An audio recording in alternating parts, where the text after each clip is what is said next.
It's almost something about his personality, even. He just has this aura of being in control. I mean, it's called the Durrrr Challenge, not the Marcello Challenge. Against Sammy, he's always calling here. Is he always calling with the 9s against Marcello to the 3-bet? I think so. The way this is played so far, I don't think he wants to re-raise with the 9s, and obviously folding is not a consideration. And he feels like he's ahead almost always right now. Yeah. 80% of the time or so, anyhow. And not now. This is not the greatest flop for him, though he does pick up a gut shot, a backdoor heart draw. I don't think he's going to fold to a flop bet. Likewise, Marcello has a gut shot and a backdoor club draw. This is a good board for him to continuation bet, and it looks like he will. Especially knowing that his range is stronger than Tom's going into the flop, has a lot more Broadway cards, because Tom is never folding to the 3-bet, and Marcello's only 3-betting some of his hands. Skewed towards his stronger ones, though obviously he has been mixing it up with hands like that 10-5 off, or this 9-7 suited to a lesser extent. Basically a half-pot bet. And Durrrr just calls on the button. Folding not much of a consideration there between the showdown value of his hand and its potential to improve. 10 would give him the same hand. Marcello picks up a flush draw. The king is a good card to keep bluffing on. I would expect to see a bet from him here. And quite likely a fold from Tom. That was a bad card for him. Sort of like Ace-King got there. A lot Ace-King, King-10, Ace-10. A lot of the hands Marcello is likely to bet with have just 3-bet with have just improved on that card. And Marcello takes it down. And from Marcello's point of view, Tom could have any one of those hands as well, but you still got Sure. the lead. And yeah, he has the lead. He's picked up a flush draw.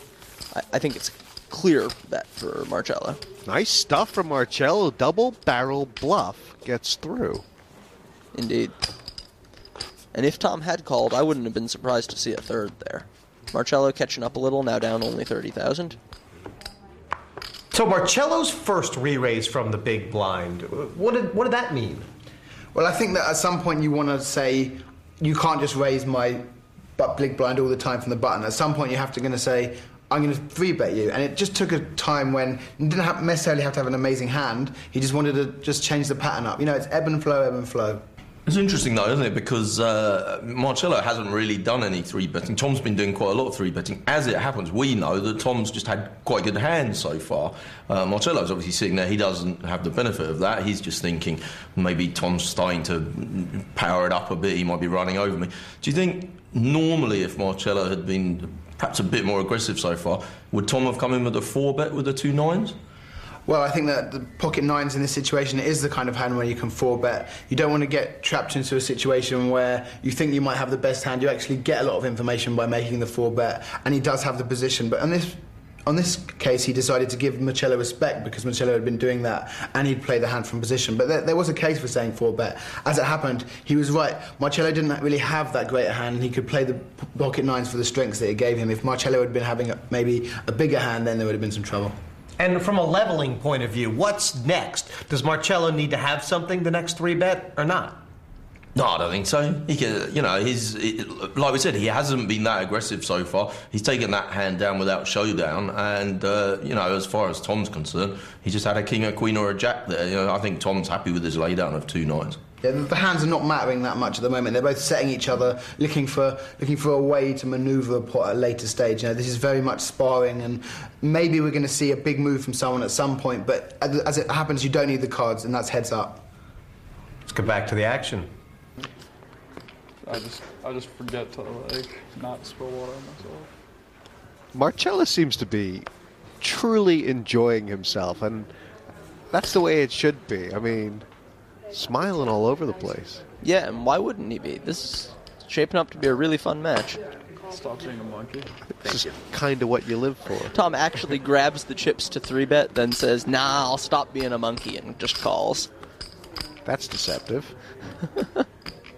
I don't even think it was. I think that was completely genuine. Huge flop for Marcello. Yeah. What was it, 35? And Durrrr with easily enough of a hand here to continue to a flop bet, I think. 10 high backdoor flush draw, completes a straight with 3-4 or jack king. Pretty good ace high hand to begin with. Good pair outs. As you've said before, folding on the flop bet here would be way too nitty with an ace. I think so, yeah. And yeah, see, he picks up a gut shot. Like, half the deck improves him in one way or another.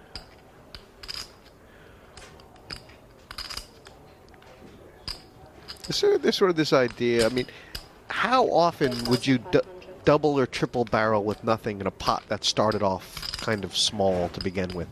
Pretty frequently, depending on what you mean by nothing. You bet the flop with some pretty mediocre hands here, a couple cards between the 5 and the queen. Now if you have 9-10 or 10-8, you picked up a gut shot. King-9 also picks up a gut shot.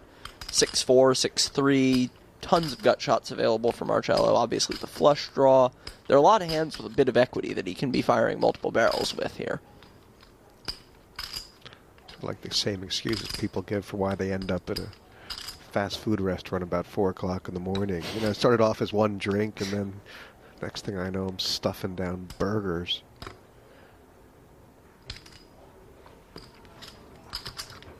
Durrr's suspicious enough to take one more off. I think he's check raised here. Oh, has he raised? I think so. Well, that's a good play as well. Strong, isn't it? It's not going to work out too well against Marcello's bottom set. What's he representing here? A hand that the jack improved, or more likely a really big hand like Marcello's got? Queen jack is certainly a possibility. Set of 5s or set of 2s also quite likely. You do have to think back to when Tom said before the flop, I was going to 3-bet, but I'll stop being a monkey. 2s or 5s is certainly the type of hand, or queen jack for that matter, that is close between a call and a 3-bet, and you might have decided to take the more conservative route with. So Marcello thinking, if he has one of those hands, I want to give an opportunity to play for stacks now. Or is it, if he's bluffing, I want to give him an opportunity to hang himself on the river? Both are considerations. There's a lot more to play. The whole stack won't go in with just one more bet.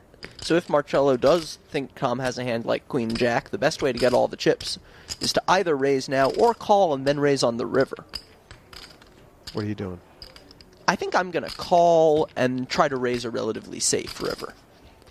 A heart I probably wouldn't raise if I were Marcello. I think a lot of the hands Tom bluffs with are heart draws. 100,000. Marcello re-raising immediately here.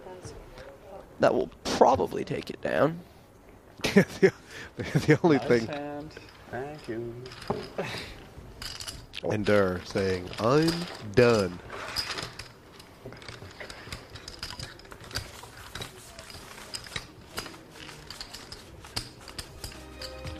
We haven't played that many hands, Isaac, but some new trends already. What are you seeing here? Marcello has been very aggressive from the button, much more aggressive than either Durrrr or Sammy was in their match, and Durrrr is countering by rarely surrendering his big blind. This is the sort of dynamic that can lead to a lot of big pots. Chip-wise, though, basically, they're even. Marcello has just taken a tiny lead after starting out down a little. Well, heads up's a little bit more action, and you need to think more often because you're in so many hands, as opposed to in an 8-handed game where you fold 6 out of 8 hands before the flop. Heads up, you're obviously going to be playing like half the hands or more before the flop, so you need to think more, and it's more complicated. You can't just wait for good cards and play them pretty standard. People have a wider range, so you need to be able to read your opponents better and play accordingly.